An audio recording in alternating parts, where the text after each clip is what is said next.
Hello and welcome, अस्सलाम वालेकुम रहमतुल्लाहि वबरकातुहू। आप सबका बहुत बहुत वेलकम कर रहे हैं रेडियो द्रास 90.4 एफएम में। मैं आरजे सलीम आप सबका रेडियो द्रास में एक बार फिर बहुत ही हार्दिक स्वागत करते हैं, जितने भी हमारे साथ लिसनर जुड़े हुए हैं। सबसे पहले आप सबको इंटरनेशनल योग दिवस के हम मौके पे बहुत बहुत शुभकामनाएं पेश करते हैं और आप सबको बताते चलें कि 21 जून को इंटरनेशनल योग दिवस मनाया जाता है, योगा डे मनाया जाता है। तो इसके चलते रेडियो द्रास 90.4 ने अलग अलग प्रोग्राम जो है इनिशिएट किया है। तो आज का जो प्रोग्राम है काफ़ी इंफॉर्मेटिव और काफ़ी मज़ेदार होने वाला है, क्योंकि आज हमारे फ़ोन लाइन में हमारे साथ जुड़े हैं पुंचुक लद्दाखी साहब, जो जाने माने एक हस्ती हैं लद्दाख के। योगा और मेडिटेशन के एक अहम एक मैं कहूँगा कि एक योगा इंस्ट्रक्टर भी हैं और जाने माने म्यूजिशियन भी हैं और सिंगर भी हैं। तो बहुत बहुत शुक्रिया पुंचुक लद्दाखी साहब, हमारे साथ बात करने के लिए। रेडियो द्रास की टीम की तरफ से आपको वेलकम करते हैं। हमारे फोन लाइन में जुड़े हमारे साथ पुंचुक लद्दाखी साहब। ओवरऑल योग दिवस के मौके पे आप क्या कहेंगे? हेलो, जय हिंद। CRS यानी कि कम्युनिटी रेडियो स्टेशन द्रास के लिए मैं आप लोगों से मुखातिब हूँ। आप मुझसे इंटरव्यू ले रहे हैं, बहुत बहुत शुक्रिया। जय हिंद, सलाम वजुले सबको। तो आज योग दिवस है 21 जून को। ये तो चला आ रहा है पिछले 15 साल से। वैसे योग तो हिंदुस्तान का सबसे पुराना एक विधि है, एक science of mind and matter है, चित्त और काया की, यानी कि इसे science of mind and matter, जिस्मानी तौर पे और जहनी तौर पे एक एक्सरसाइज है योग। इसको योग बोलते हैं जी। तो जो योग करते हैं उसको योगी बोलते हैं, जो योग नहीं करते हैं उसको भोगी बोलते हैं, जो भोगी होते हैं वो रोगी होता है। तो हमें भोगी और रोगी से बचने के लिए ज़िंदगी में हमेशा योग करना चाहिए। अभी योग का हिस्ट्री तो बहुत ही इंटरेस्टिंग है जी। ये हिंदुस्तान के सनातन यानी कि बहुत पुराने ज़माने से कम 5,000 साल का तो इसका रिकॉर्ड ही है। तो कुछ लोग दावे करते हैं कि भाई 10,000 साल पुराना है, लेकिन डेफिनेटली ये बहुत ही प्राचीन, बहुत ही कदीम हिंदुस्तान का एक जहन और आदमी के जिस्मानी बैलेंस के लिए योग एक एक्सरसाइज है, जो ऋषियों ने, मुनियों ने धीरे धीरे हमें एक गुरु शिष्य की परंपरा में दिया है और हिंदुस्तान में बहुत विकसित हुआ था, जिसमें सबसे बहुत से ऋषियों का नाम है, लेकिन पतंजलि का योग सूत्र जो है वो बहुत ही क्या कहते हैं, जो रिकॉर्डेड में है।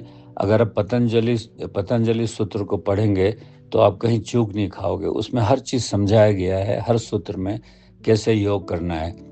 काया यानी कि जिस्म के लिए क्या योग है, क्या आसन है, और चित्त यानी जहन के लिए कौन से प्राणायाम है। प्राण होता है आदमी का रूह, प्राण। प्राणायाम यानी कि प्राण का आयाम।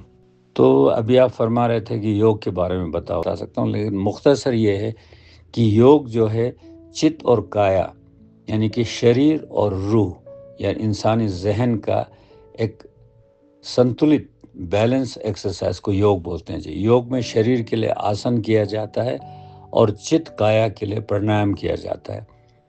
और जब आप योग करते हैं तो आसन और प्राणायाम दोनों इकट्ठे करते हैं। और प्राणायाम तो प्राण यानी कि रूह का एक्सरसाइज है।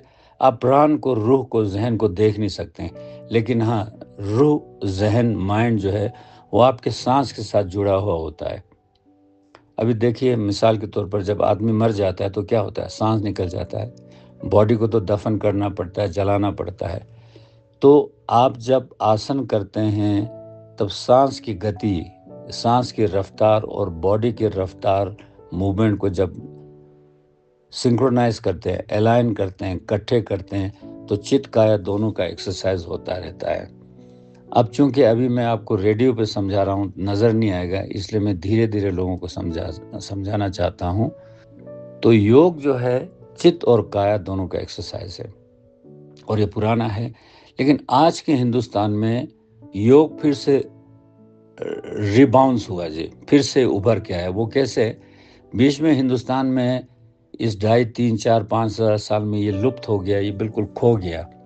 लेकिन ये एक हकीकत है, ये कोई कहानी नहीं है। 2014 में जब मोदी जी प्राइम मिनिस्टर बने, तो प्राइम मिनिस्टर बनते ही इन्होंने कुछ 15-20 दिन के बाद 21 जून को यूएनओ में प्रस्ताव रखा कि भाई योग दिवस मनाया जाए। पूरे यूएनओ ने इस बात को एक्सेप्ट किया, उन्होंने कबूल किया और 21 जून को इंटरनेशनल योगा डे के तौर पे मनाया जाता है। और ये बहुत बड़ी बात है कि आज दुनिया में 140 कंट्रीज जो है योग करते हैं जी। तो ये बहुत बड़ी बात है। तो योग का ये है कि ये मोदी जी ने इसको फिर से उजागर किया और गवर्नमेंट ने भी जोर लगाया और ये यूएनओ ने एक्सेप्ट किया। आज दुनिया के 140 कंट्री में आज के दिन ही 21 जून को योग डे बोल के हर जगह मनाया जाता है। ये बहुत बड़ी बात है, बहुत बड़ी बात है हिंदुस्तान के लिए। योग हमारा ब्रांड है। हम पूरे हिंदुस्तान में, पूरे दुनिया में योग के माध्यम से अब हम लोग योग गुरु बन गए पूरे दुनिया का। अभी ऐसा है, आप मुझे पूछ रहे थे ना योग के बारे में या विजडम के बारे में। देखिए, हिंदुस्तान के सनातन यानी कि पुराने विधि या साइंस या पुराने विधि के मुताबिक श्रुति यानी कि ज्ञान यानी कि इल्म होता है, सिर्फ 3 खांचे का होता है इल्म। पहला होता है श्रुति, दूसरा होता है चिंतन, तीसरा होता है अनुभव। श्रुति यानी कि वो ज्ञान, वो इल्म जो सुन के पढ़ के हमें हासिल हुआ हो, पहला वो ज्ञान। फिर दूसरा होता है चिंतन, जो हम तर्क लगा के, हिसाब लगा के, अपने दिमाग से तोल के टटोलते हैं, उसको बोलते हैं चिंतन मनन ज्ञान। तो श्रुति और चिंतन बहुत ज़रूरी है। उसके बाद अनुभव ज्ञान होता है, यानी कि वो जो आपके तजुर्बा के बुनियाद पे जो आप जानते हैं। और दुनिया में चौथा है ही नहीं विजडम, 3 ही विजडम है, श्रुति, चिंतन और अनुभव। यानी कि सुने हुए और समझे हुए, अपना दिमाग लड़ा के फिर बाद में अनुभव किया हुआ है ना। इंग्लिश में इसको बोलते हैं लिसनिंग, कंटेम्पलेशन एंड एक्सपीरियंशियल। अब ऐसा इंटरेस्टिंग बात है, मैं योग के साथ खुद मैं फुनसुक लद्दाखी 50 साल से मैं जुड़ा हुआ हूँ जी। 1972 में जब पूना फिल्म इंस्टीट्यूट में था, वहाँ हमारे एक्टिंग कोर्स में सिलेबस में योग भी एक्सरसाइज था। तो मैंने लकीली इसको बहुत सीरियसली लिया। कभी छूट गया, कभी किया, कभी छूट गया, कभी किया। बाद में करते करते अभी मैं इस काबिल ज़रूर बन गया हूँ कि योग के बारे में लोगों से, आप लोगों से थोड़ा बहुत जो मुझे आता है वो मैं आपको समझा सकता हूँ। तो अभी क्या होता है, श्रुति ज्ञान जो मैंने बोला, इंफॉर्मेशन का पढ़ के लिख के। अब जब से ये मोदी जी ने स्टार्ट किया 21 जून को, अब 15 साल हो गया, पूरे दुनिया में श्रुति हो गया। पूरा दुनिया सुनता है योग योग योग, पूरा दुनिया 140 की 45 कंट्रीज में 21 जून को अब योग का चर्चा हो रहा है। योग के चर्चा होने से क्या होता है, पूरे दुनिया में लोग बात करते हैं योग क्या है, लोग सुनते हैं, किस्म किस्म के इंफॉर्मेशन सुनते हैं। योग हिंदुस्तान की एक विधि है जो चित्त और काया को संतुलन करके रिलैक्स करता है, फोकसिंग अच्छा होता है, कंसंट्रेशन होता है और कई ये साइकोलॉजिकल बीमारियों से आदमी मुक्त होता है। तो ये सुनते सुनते लोग पढ़ते हैं, बुक्स पढ़ते हैं और इसको क्या बोलते हैं, आपके सोशल मीडिया पे सुनते हैं, गूगल में देखते हैं योग क्या है। अब दुनिया में हर जगह योग का चर्चा हो रहा है, पहला चर्चा हो रहा है। तो मेरा पर्सनली ये मानना है 10-15 साल चर्चा हुआ और 5-10 साल चर्चा होगा। चर्चे के साथ साथ लोग सोचते भी हैं भाई क्या ये योग वाकई फ़ायदेमंद है। और योग हर जगह 21 जून को तो हर जगह सिखाया जाता है और प्राइवेट स्कूल, इंस्टीट्यूट, बिजनेस के पॉइंट ऑफ व्यू से योगा सेंटर पूरे दुनिया में हर जगह फैला हुआ। आप चूंकि हम लोग ये रेडियो स्टेशन द्रास के लिए बोल रहे हैं, हम बॉर्डर पे खड़े हैं। आप द्रासियों को मैं एक बात बताना चाहूँ, आप गूगल पे चेक करना, आज पाकिस्तान के कराची में सबसे ज़्यादा योग सेंटर है, योगा सेंटर है। क्योंकि योग ना हिंदू है, ना मुसलमान है, ना सिख है, ना जैन है। योग केवल एक आदमी के चित्त और काया यानी कि चित्त यानी कि दिल, रूह और अपने जिस्मानी तौर के एक्सरसाइज है जिससे सुकून मिलता है और कुछ नहीं है। इसमें ना अल्लाह को जोड़ना है, ना ओम को जोड़ना है, ना मंत्र को जोड़ना है। ये कोई रिलीजियस या मजहबी चीज़ नहीं है। योग अपने आप में एक विधि है, जैसे दवाएं होता है ना। अभी पैरास्टामोल है, पैरास्टामोल कोई भी खा सकता है, हिंदू मुसलमान जैन मुसलमान सब, हिंदू सिख मुसलमान जो भी खाए उसका सर दर्द ठीक हो गया। पैरास्टामोल को आप ये नहीं बोल सकते हो कि हिंदू पैरास्टामोल है, मुस्लिम पैरास्टामोल है या जैन पैरास्टामोल है। पैरास्टामोल पैरास्टामोल है। योग भी इसी तरह एक ऐसा विधि है जो ना हिंदू है ना मुसलमान है, सिर्फ इंसान के लिए है। और इंसान को जैसे हमारे इस्लाम में कहते हैं अशराफुल मखलूक़ात, सबसे ऊंचे दर्जे का सोचने वाला है। तो अशराफुल मखलूक़ात है, तो आप योग करके देखिए, फिर देखिए इसमें क्या हिंदू रंग है, क्या मुस्लिम रंग है। ऐसा कोई रंग नहीं, ये आपके तन मन को तंदुरुस्त बनाता है, शांति देता है। योग का यही है। तो मेरा ये मानना है, अभी हिंदुस्तान में योग को पूरे जोबन पे आने के लिए, योग पूरा खिलने के लिए और कम से कम 25, 30, 40, 50 साल लग सकता है इसको एस्टेब्लिश होने में। क्योंकि अभी श्रुति चल रहा है, इसकी चर्चा हो रहा है, लोग सुन रहे हैं, लोग सोच रहे हैं, फिर लोग कर रहे हैं, फिर करते करके लोग जब इसके असरात देखेंगे सेहत पे, तो फिर बाद में एस्टेबल हो जाएगा और एक नॉन सेक्टेरियन, नॉन रिलीजियस एक विधि, एक ज्ञान, एक इल्म बनेगा। तो योग जो है बहुत बड़ी बात है और इसका श्रेय हिंदुस्तान को मिलना ही मिलना है, क्योंकि ये हिंदुस्तान का ब्रांड है। हम हिंदुस्तानी योगियों के संतान हैं, योगी अब हम बनने जा रहे हैं। तो इस बात को क्लियरली समझना है, ठीक है जी। तो मैं तो योग के बारे में इतना ही कहूँगा। अभी आप में से कोई योग के बारे में पढ़ना चाहे तो हिंदुस्तान में हज़ारों किताबें हैं, लेकिन सबसे ऑथेंटिक, ये मैं दावे के साथ बोल रहा हूँ, कोई मुझे चैलेंज करे तो मैं उसको एक्सेप्ट भी करूँगा, पतंजलि योग सूत्र। पतंजलि एक योगी था, उनका योग सूत्र है, वो सबसे ज़्यादा ऑथेंटिक है हिंदुस्तान में। आप लोगों को मौका मिले तो यूट्यूब पे, गूगल पे ये खोल के देखिए और पढ़िए, पतंजलि योग सूत्र।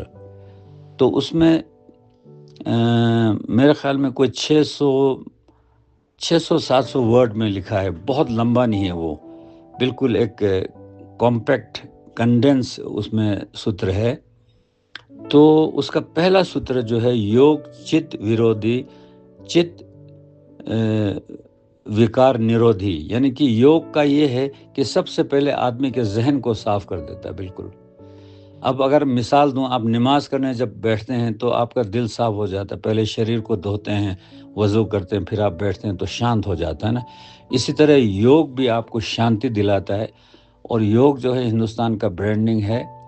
और योग हमें सोच समझ के करना चाहिए, मूंद के नहीं, सजग सचेत होके। ऐसे मैकेनिकली नहीं करना, आसन कर लिया, हाथ उठाया, पैर उठाया, ऐसे के नहीं। आपको पता होना चाहिए कौन सा आसन कर रहा है। सुखासन कर रहे हैं तो सुख में बैठा है, ताल आसन कर रहे हैं तो हाथ को कैसे खींचते हैं, कौन आसन करते हैं। तो आप लोगों को रेडियो पे तो मैं दिखा नहीं सकता हूँ, देखिए आपको सिर्फ समझा सकता हूँ, और समझने के बाद, सुनने के बाद आप खुद तर्क लगा सकते हैं, चिंतन कर सकते हैं, क्या ये सही बोल रहा है कि गलत बोल रहा है। तो योग के बारे में इन्फॉर्मेशन करेक्ट कीजिए। आज 21 जून को पूरा दुनिया योग कर रहा है, चर्चा हो रहा है, पूरे दुनिया में योग का चर्चा होता है और इसका फीवर रहता है 1 महीना, 15 दिन, फिर दुनिया में कुछ ना कुछ होता है और कोई न्यूज़ आता है। लेकिन योग 21 जून को एस्टेब्लिश हिंदुस्तान ने किया है, मोदी साहब के गवर्नमेंट ने किया है, और ये धीरे धीरे एस्टेब्लिश हो जाके मैं भी ये क्लियरली देख सकता हूँ कि और 50 साल के बाद पूरे दुनिया में योग फैलेगा। क्योंकि योग जैसे एक मेडिसिन होता है, पैरास्टामोल होता है सर दर्द के लिए, योग आदमी के चित्त और काया की जो डिस्टर्बेंस है, जो तनाव है, उसको कम करता है। मेरी तरफ से आप सबका भला हो, सब सुखी हो। ज़्यादा बात मैं क्या करूं, बस योग कीजिएगा और योगी बनिएगा। भोगी नहीं बनना है, रोगी नहीं बनना है। भोगी उसको बोलते हैं जो मन चाहे चीज़ों के पीछे भागता रहता है, दारू मिला तो दारू पिया, मटन मिला तो खाते ही गया, कोई अच्छी चीज़ मिला, सिनेमा हुआ तो देखते ही गया। ये एडिक्शन होता है। जब आदमी एडिक्शन हो जाता है किसी भी चीज़ का, वो भोगी हो जाता है। और जब आदमी भोगी होता है तो फिर वो रोगी हो जाता है, वो बीमार हो जाता है उसी चीज़ से। तो हमें रोग से बचना है और भोगी से बचना है, तो हमें योगी करना है, योगी बनना है। और योगी कैसे बनना है, योग के अपने रूल्स हैं कि अच्छाई करो, नेकी करो, अखलाक से रहो, अपने खाने पीने पे कंट्रोल रहो। तो रेडियो पे तो मैं सिर्फ समझा ही सकता हूँ, करके आपको दिखा नहीं सकता हूँ। मैं उम्मीद करता हूँ सलीम साहब, थैंक यू वेरी मच। और रेडियो द्रास CRC यानी community radio station of Dras, जो हिंदुस्तान के फ़ौज के साथ आप लोग मिल के चला रहे हैं, मैं आप सबको मुबारक देता हूँ योग दिवस पे, और सबका भला हो, सारे अच्छे हो।